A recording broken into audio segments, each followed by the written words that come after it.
Hello hello hello. Bharat माता की बोलिए तेजी से, भारत माता की जय जवान जय जवान। तो सभी बच्चे सबसे पहले तो टेस्ट पेपर फ्रंट पे करें, है ना। आज जो है टेस्ट नंबर 7 है। बीच में रक्षाबंधन आया होता तो टेस्ट नंबर कौन सा होता? 8 होता ना। इसका मतलब एक टेस्ट का लॉस हो गया है, उसको भी पूरा ही करना पड़ेगा, ध्यान रखें, ठीक है। तो ये सभी देख सकते हैं, टेस्ट नंबर 7 है। कंबाइंड टेस्ट है कि टॉपिक कोई दिया गया है? पूरे 200 प्रश्नों का है। 100%? झूठ तो नहीं बोल रहे हो? वीडियो तो नहीं बना रहे हो कि झूठ बोल रहे हो? क्या सारे संडे, जो भी संडे एग्जाम होता है, तो 200 प्रश्नों का होता कि कम ज्यादा होता? कन्फर्म? क्लियर है? ऐसा तो नहीं हमने बताया पहले से। तो ये जो टेस्ट की व्यवस्था चल रही, कैसे चल रही? क्लासेस रेगुलर हैं? किसी प्रकार की कोई समस्या? तो एक बात सभी लोग बोलेंगे, जय जवान। अच्छा, दूसरी बात ये, अब करना शुरू करें।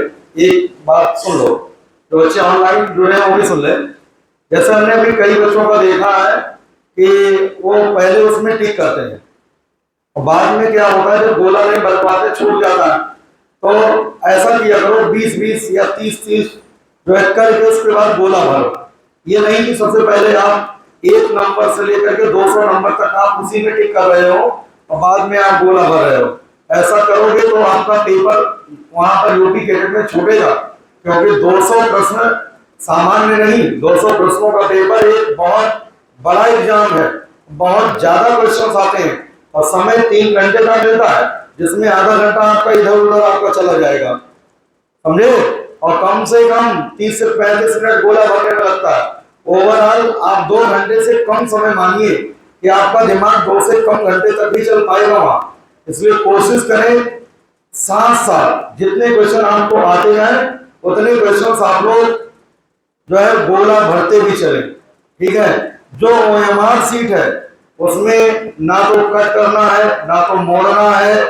अगर धोखे से कोई क्वेश्चन गलत हो जाता तो उसको काट करके दूसरे गोले को नहीं भरना, उसमें छेड़छाड़ नहीं करनी है, ठीक है। रोल नंबर को बहुत अच्छे से भरना है, ठीक है। ये सारी चीजें आप लोगों को ध्यान रखना है। बाकी पेपर ठीक है? कठिन है कि सरल है?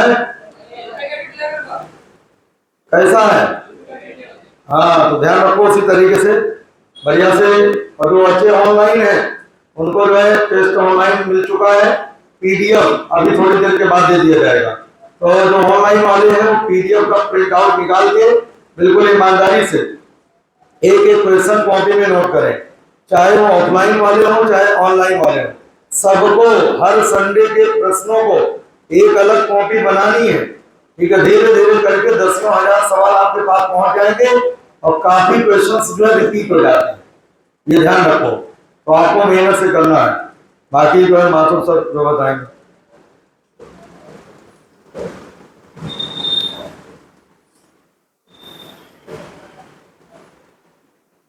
हेलो, देखिए भाई, सभी लोग आप लोगों को मालूम है कि जितने भी बच्चे यहाँ पर आ चुके हैं वो, और जो हमारे ऑनलाइन भी जुड़े हुए हैं, वो जानते हैं कि हम नंबर 1 कोचिंग संस्थान से जुड़े हुए हैं। सर ने अभी कहा कि जितने भी टेस्ट हो कि उन सभी का क्या आपको बनाना है, कॉपी बनाना है। पिछले बार भी बच्चों ने बनाया था, उससे आपको एग्जाम में बहुत बड़ी हेल्प मिलेगी। आप हर सब्जेक्ट वाइज कॉपी बनाइएगा। जितने जितने क्वेश्चन आपके हर बार हो रहे हैं उनके पूरे सॉल्यूशन आप उस पर करते जाइए। सेकंड थिंग्स, आपको एक बात और अच्छी बताई सर ने कि अभी कि जो आप 20-20 20-20 क्वेश्चन करके उसके गोला फिल कर लीजिएगा। लेकिन एक उसमें और आप अच्छा कर सकते हैं कि मैथ जो होता है, मैथ आपका टाइम टेकिंग प्रोसेस होता है, उसमें समय ज्यादा लगता है। तो सबसे पहले आप इजी सब्जेक्ट को पकड़े, जिसमें केवल आपको टिक देखते हुए टिक मार देना है और टिक मारते वो गोले आपको भर लेना है। मतलब जिसमें आपका टाइम क्रैश होता है, ज्यादा टाइम इन्वेस्ट होता है, उसको थोड़ा देर में ही टच करें और उसके जितने जितने प्रश्नों को आप करते जाए, 5-5 का टारगेट बनाएं। मैथ के 5-5 प्रश्नों का टारगेट करें, उनको सॉल्व कर ले, तुरंत उनके घोड़े को फिल कर दें, तो उससे आपके एक भी प्रश्न एग्जाम में नहीं छूटेगा। अदरवाइज मोस्टली बहुत सारे बच्चे ऐसे होते हैं जिनको आता बहुत कुछ है और एग्जाम के दौरान उन्होंने पेपर तो सॉल्व कर लिया लेकिन गोले नहीं बन पाते, बाद में रोते हुए बाहर से निकलते। तो आप लोग यहाँ पर सारे गाइडेंस आपको प्रॉपर मिलता रहता है, सर बताते रहते हैं कंटिन्यू आपको, इसीलिए आपको प्रिपरेशन कराई जाती है, आपको प्रैक्टिस हो रही है डेली। आपको साढ़े 200 का 200 का आपका टेस्ट होता है। अच्छा भाई, प्रश्न जो आपके केमिस्ट्री के आए हैं वो कैसे है, पढ़ाई हुए प्रश्न है कि नहीं है, आप लोग कर पाते हैं कि नहीं कर पाते, आपको मेरी पढ़ाई केमिस्ट्री समझ में आती कि नहीं आती, जबरदस्ती बोल रहे हैं कि मेरे प्रेशर में बोल रहे हैं, आती है कि नहीं आती है। चलिए ठीक है, आप सर और कुछ बताएंगे, सुनिएगा।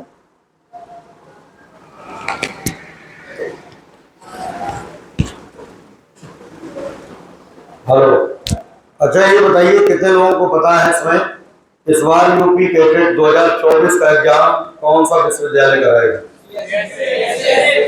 चंद्रशेखर आजाद कृषि एवं प्रौद्योगिकी विश्वविद्यालय। कहाँ पर है?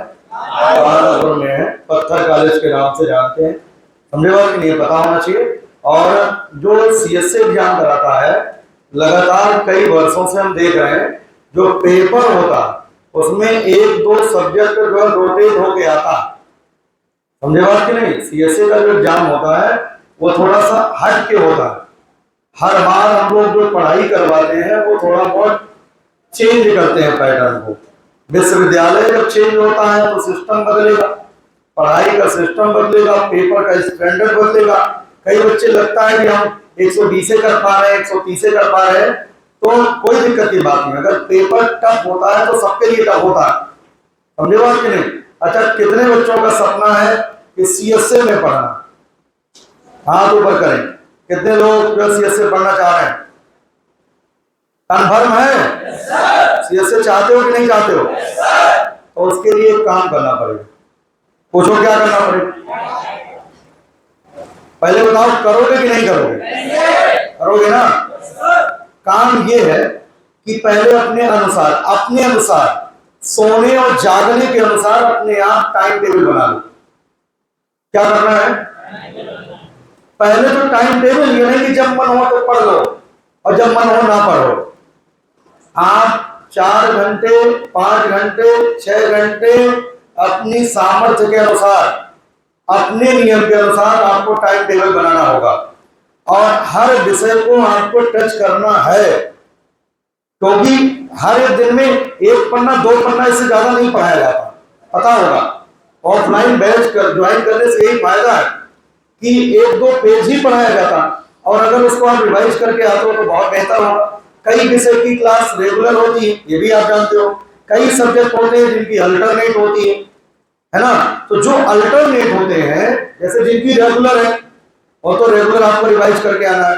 अब जैसे मान लो कोई सब्जेक्ट है जो माइनर सब्जेक्ट है, उसकी हफ्ते में 2 दिन क्लास हो रही है, तो भैया 2 दिन क्लास हो रही है वो तो ठीक है, लेकिन आपको कम से कम 4 दिन पढ़ना है घर पे। ये नहीं मतलब 2 दिन क्लास हो रही, 2 दिन नहीं आप पढ़े, ऐसा नहीं। उस पर भी समय आपको देना है। मतलब क्लास में अगर आप आ रहे हैं तो आपको पूरा याद होना चाहिए, लिख करके। कई बच्चों की समस्या है, कितने बच्चों की समस्या है कि हमें याद नहीं होता? हाथ ऊपर कर। कितने लोग समस्या याद नहीं होता? याद होगा, अब उसका कंसेप्ट हम बता रहे हैं। पहली बात तो जिन बच्चों को याद नहीं होता तो एक दिन में 10 सब्जेक्ट पढ़ने की कोशिश ना करें, एक दिन में 3 पढ़ने की कोशिश करें। कितने? 3 पढ़ो खाली, और लिख के पढ़ो। जो प्रेजेंट टाइम में पढ़ाया जा रहा है उसको पहले पढ़िए। आप पहले पढ़ने से पढ़ना शुरू करते हो तो अगला आगे वाला छूटता जाता है, अब पीछे फिर आपको समझ नहीं आएगा। कई बच्चों की क्लासें मान लो छूटी हैं, तो वो क्या होता, पहले दिन जो पढ़ाया गया तो वहां से रिवीजन चालू कर दे। अरे जिस दिन आप बैठ रहे हो उस दिन से आप पढ़िए, क्योंकि 1% मान लो छूट गया, बाकी 99% तो है ना। आप पहले पन्ने से पढ़ना शुरू करते हो, इसलिए आपका काम गड़बड़ हो जाता है और आप टेस्ट में परफॉर्म नहीं कर पाते हो। टेस्ट में परफॉर्म करने के लिए आपको वो टॉपिक जो 6 दिन पढ़ाया गया है उन पे संघर्ष करना है, उनको घोल के पीना है पहले, और याद हो जाएगा। लिख लिख के पढ़ें, जिनको याद नहीं हो रहा वो लिख लिख करके पढ़ें और बहुत अच्छा होगा। ये आप विश्वास मानिए, हम लोग जिस तरीके से काम करा रहे हैं और आप लोग निरंतर काम कर रहे हैं, हमें आशा है कि आप लोग काम भी कर रहे हैं, तो आप इसी प्रकार से काम करते रहे, संडे को टेस्ट देते रहे, बहुत ही बेहतर रिजल्ट आएगा। कोई दिक्कत की बात नहीं, बस अपना काम आप करिए, हम अपना काम कर रहे हैं, रिजल्ट तो आना तय है। अगर आपका रिजल्ट नहीं आएगा ये समझ लो किसी के नहीं आएगा, ये आप मान लीजिए, क्योंकि इतना लग करके कोई नहीं पढ़ रहा। जितना लग करके यहाँ पर पढ़ाया जा रहा, जितना लग करके बच्चे पढ़ रहे हैं वो सबसे बेहतर है। समझे बात कि नहीं? बस ध्यान रखना, जितने सवाल आए उतने ही करिए, हर टेस्ट में गलतियों को रिड्यूस करते जाइए कि हमें कम गलत करना है और सही की संख्या बढ़ाते जाइए, सही की संख्या बढ़ाते जाइए, गलतियां को कम करते जाइए, यही आपको जो है ध्यान देना है। बाकी हर संडे हमको मिलते ही मिलते हैं। एक बार दोबारा से सभी लोग बोलेंगे जय जवान जय किसान। जो बच्चे लाइव है वो सभी लोग एक बार इस वीडियो को शेयर करेंगे ताकि उन विद्यार्थियों तक पहुंचे जिन विद्यार्थियों को अभी ये लग रहा है कि अभी काउंसलिंग के चक्कर में बच्चे नहीं आए होंगे।